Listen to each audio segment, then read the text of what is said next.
Good morning बच्चों। History के class में आप सभी का स्वागत है। आज हम हिस्ट्री का पहला अध्याय पढ़ रहे हैं, मध्यकाल में भारत। इसमें हम सभी पढ़ेंगे 1000 वर्षों में जो परिवर्तन हुए, उन परिवर्तनों के बारे में।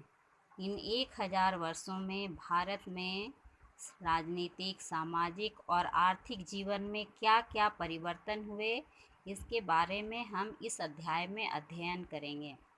इसमें हम यह भी देखेंगे कि इन अध्ययनों के दौरान कुछ मानचित्रकार जिन्होंने मानचित्र बनाया। अब सवाल है कि मानचित्रकार किसे कहते हैं। आप लोगों को पता होगा, मानचित्र यानी किसी भी देश के नक्शे को मानचित्र कहा जाता है। तो सबसे पहले अरब के एक भूगोलवेत्ता अल इदरीसी ने 1154 में पहला मानचित्र बनाया और भारतीय उपमहाद्वीप को इसमें दर्शाया। इस मानचित्र में दक्षिण भारत का क्षेत्र वर्तमान उत्तर भारत के क्षेत्र में दर्शाया गया है और श्रीलंका के द्वीप भी इस मानचित्र के ऊपरी भाग में अंकित हैं। तो इनके बारे में हम इस अध्याय में पूरी जानकारी हासिल करेंगे।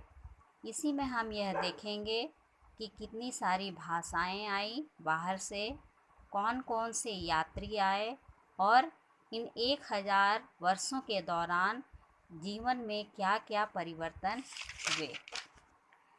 मध्यकाल में भारत में हुए परिवर्तनों के बारे में हम जानकारी हासिल करेंगे।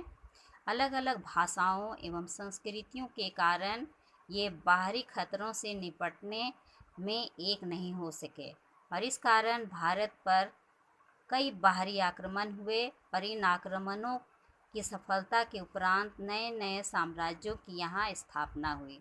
आप सभी को पता है कि मैंने पहले भी बहुत बार बताया आप लोगों को कि भारत को सोने की चिड़िया कहा जाता था और इसी कारण बाहरी विदेशी आक्रमणकारी हमेशा भारत पर आक्रमण करते रहे हैं।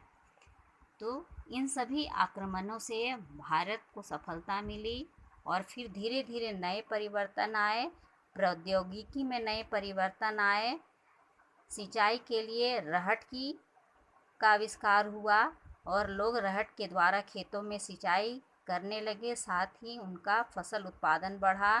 चरखे का इस्तेमाल हुआ जिससे कताई होने लगी और इसी दौरान गोला बारूद या वाले शस्त्रों का प्रयोग भी शुरू हुआ। खाने के लिए कुछ नए नए सब्जी फल आए जिसमें आलू, मक्का, मिर्च, चाय, कॉफ़ी जैसी फसलें विदेशियों द्वारा लाई गई।